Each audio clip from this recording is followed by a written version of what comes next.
Good morning, students. Today in this video we are going to discuss about the poem The Tiger.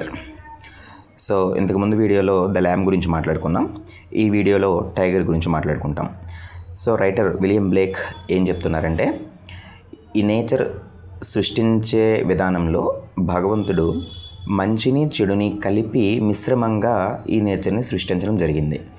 అంటే nature సృష్టించేటప్పుడు భగవంతుడు చేసినటువంటి ఒక miracle ఏంటంటే, సృష్టించే విధానంలో చూడండి, ల్యామ్ అంటే గొర్రెపిల్ల ఎంత అమాయకమైనటువంటి జీవో, అంత అమాయకమైనటువంటి జీవరాశులను సృష్టించిన ఆ భగవంతుడే టైగర్ ఎంత భయంకరమైనటువంటి జంతువో, ఇలాంటి భయంకరమైనటువంటి జంతువులను కూడా సృష్టించి ఆయన నేచర్ని బ్యాలెన్స్ చేస్తున్నారు అన్న కాన్సెప్ట్ని ఈ పోయం ద్వారా మనకు చెప్పడం జరిగింది. సో ఇంతకుముందు వీడియోలో ల్యామ్ గురించి మాట్లాడుకున్నాం, ఈ పోయంలో టైగర్ గురించి మాట్లాడుకుంటాం. అండ్ ఆఫ్ కోర్స్ రిఫరెన్స్ గురించి ఇంతకుముందే మనం మాట్లాడుకున్నాం. సేమ్ రిఫరెన్స్ ఏది మాట్లాడడం, సో ఏది మార్చాల్సిన అవసరం లేదు. So these lines are taken from the poem the tiger, taken from songs of experience. ఇక్కడ మీరు నోటీస్ చేయాల్సింది ఏంటంటే, ల్యామ్లో taken from songs of innocence, but tiger మాత్రం సాంగ్స్ ఆఫ్ ఎక్స్పీరియన్స్ అనే రైటింగ్లోంచి తీసుకోబడింది. అండ్ రిమైనింగ్ అంతా కూడా same, written by an English poet, painter and print maker known as central figure in romantic era, William Blake. So ఇది కామనే, అందరికీ తెలిసిందే. కాంటెక్స్ట్ కూడా సేమే. ల్యామ్లో ఏదైతే కాంటెక్స్ట్ ఉందో టైగర్లో కూడా అదే కాంటెక్స్ట్ ఉంటుంది. The poet makes a contrast between innocence and experience through the ల్యామ్ and the tiger. So ల్యామ్ and tiger అనే పోయం ద్వారా రైటర్ గారు ఇన్నోసెన్స్కి ఎక్స్పీరియన్స్కి మధ్య ఉన్నటువంటి డిఫరెన్స్ని మనకు చెప్పడం జరిగింది. సో ఎక్స్ప్లెనేషన్ చూసుకుంటే ఇది వెరీ ఇంపార్టెంట్. టైగర్కి సంబంధించి యానటేషన్ మీకు ఇస్తే ఈ ఎక్స్ప్లెనేషన్ రాస్తుండాలి, కొంచెం జాగ్రత్తగా గుర్తుపెట్టుకోవాలి. సో ఎక్స్ప్లెనేషన్ చూస్తే, the tiger is a poem that talks about the terrifying beauty, power and fearsome creature. So ఇందులో రైటరు టైగర్ గురించి మాట్లాడుతూ ఏం మాట్లాడుతున్నారో చూడండి. ఇట్స్ అ టెరిఫైయింగ్ బ్యూటీ, అంటే భయంకరమైనటువంటి జంతువు కాబట్టి, భయంకరమైనటువంటి జంతువు అయినా దానిలో ఉండే అందాన్ని కూడా చెప్పారు. టెరిఫైయింగ్ బ్యూటీ, భయంకరంగా ఉండే అందం, అలాగే పవర్, దానికి ఉన్నటువంటి పవర్ అలాంటిది, అలాగే ఫియర్సమ్ క్రీచర్, చాలా భయంకరమైనటువంటి జంతువుగా టైగర్ని మనకి ఇందులో ఇంట్రడ్యూస్ చేయడం జరిగింది. So he says the tiger as a bright and fearful symmetry. Writer ఏం చెప్తున్నారు? He says the tiger as a bright and fearful symmetry. Tiger ఎలా ఉంటుంది? చాలా బ్రైట్గా, అంటే ధగధగలాడుతూ, ఒక ఫైర్లో, అంటే ఒక అగ్నిలో ఉన్నటువంటి, అంటే జ్వలిస్తూ ఉన్నటువంటి అగ్నిలో ఉండే కాంతి ఎంత బ్రైట్గా ఉంటుందో అంత బ్రైట్తో టైగర్ ప్రకాశిస్తూ ఉంటూ, అండ్ ఫియర్ఫుల్ సిమెట్రీ అంటే దాని యొక్క బాడీ షేప్ ఎలా ఉంది? చాలా ఫియర్ఫుల్, చాలా భయంకరమైనటువంటి, చాలా బలంగా ఉండేటువంటి జంతువుగా టైగర్ గురించి మనకి ఇందులో చెప్పడం జరిగింది. సో టైగర్ని ఎక్స్ప్లెయిన్ చేస్తూ ఏమన్నారు చూడండి. It shines in the dark forest like fire. ఇప్పుడే చెప్పుకున్నాం కదా, ఆ టైగర్ ఎలా షైన్ అవుతుందంటే, అంటే ఎలా మెరుస్తుందంటే, ఇన్ ద డార్క్ ఫారెస్ట్, చాలా చీకటిగా ఉండే అడవిల్లో, అంటే దట్టమైనటువంటి అడవుల్లో ఈ పులి నడుస్తూ ఉండేటప్పుడు అది ఎలా ప్రకాశిస్తుందంటే లైక్ ఫైర్.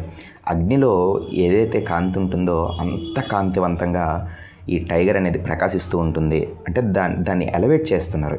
అంటే టైగర్ని ఎక్స్ప్లెయిన్ చేస్తూ దాని యొక్క ఆకారం గురించి కానీ, లేకపోతే దాని యొక్క అందం గురించి కానీ, దాని యొక్క భయంకరమైనటువంటి షేప్ గురించి కానీ ఇందులో రైటర్ మాట్లాడుతూ, హీ వండర్స్, అంటే రైటర్ ఒకసారి ఆశ్చర్యపోయారు. దేనికి? Who could have been made such a strong and dangerous animal. Who could have been made, ఎవరు తయారు చేయగలిగారు దీన్ని?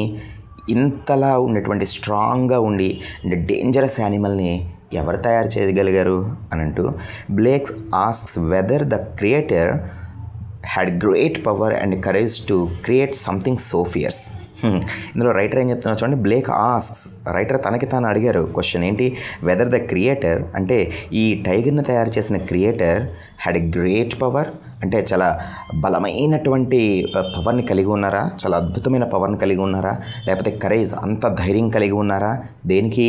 To create something so fears, ఇంత భయంకరమైనటువంటి జంతువును తయారు చేసేటప్పుడు ఆ తయారు చేసినటువంటి ఆ భగవంతుడు ఇంకా ఎంత గొప్పవాడై ఉంటాడో, ఇంకా ఎంత బలవంతుడై ఉంటారో అని చెప్పి ఆశ్చర్యపోతూ, he compares the tiger with a gentle ల్యామ్.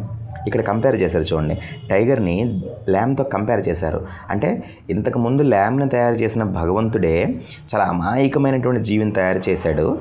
ఆ వ్యక్తే అంటే ఆ భగవంతుడే, ఆ క్రియేటరే ఇంత భయంకరమైనటువంటి జంతువును కూడా తయారు చేశాడా అని ఆశ్చర్యపోతూ హీ క్వశ్చన్స్, రైటర్ తనకి తాను క్వశ్చన్ చేసుకున్నాడు. ఏంటి, if the same creator made both, అదే వ్యక్తి ఆ క్రియేటరే ఆ భగవంతుడే ఈ రెండింటిని ఇంత డిఫరెంట్గా తయారు చేయగలిగాడా అని అంటూ the poet also uses of tools like hammer, chains and furnaces to imagine how tiger was made. చాలా అద్భుతంగా చెప్పాడు చూడండి. ఇందులో పోయిట్ గారు ఇందులో కొన్ని ఇమేజెస్ మనకి ఇవ్వడం జరిగింది. అంటే ఊహించుకోవడానికి వీలైనట్టుగా కొన్ని విషయాలు చెప్పాడు. ఏంటి, so to imagine how tiger was made, tiger తయారు చేసేటప్పుడు అంటే టైగర్ని తయారు చేసేటప్పుడు భగవంతుడు ఏమైనా ఈ టూల్స్ అంటే ఇలాంటి పరికరాలు వాడాడా? ఎలాంటి పరికరాలు? లైక్ హ్యామర్, సుత్తి కానీ, లేకపోతే చైన్స్, పెద్ద పెద్ద వస్తువులను తయారు చేసేటప్పుడు చైన్స్తో లిఫ్ట్ చేస్తాం కదా, అలాంటి చైన్స్ కానీ, అండ్ ఫర్నేసెస్ అంటే నిప్పుల కొలిమి. సో నిప్పుల కొలిమి ఏమైనా వాడాడా? ఎందుకు? Like a blacksmith shaping iron. Blacksmith అంటే కంసాలి వాళ్ళు ఐరన్తో తయారు చేసినటువంటి పెద్ద పెద్ద ఐటమ్స్ని తయారు చేసేటప్పుడు వాటిని నిప్పుల్లో కాల్చి పెద్ద పెద్ద చైన్స్తో పైకెత్తి వాటిని పట్టకరతో పట్టుకొని వాటికి షేప్ ఇచ్చేటప్పుడు ఎలాంటి టూల్స్ అయితే వాడారో బహుశా భగవంతుడు కూడా ఇంత భయంకరమైనటువంటి జంతువుని తయారు చేసేటప్పుడు కూడా అలాంటి పరికరాలే వాడుంటాడా అని ఆయన ఇమేజ్ చేసుకున్నారు. The poem explores deep ideas about creation, good and evil, and power of God.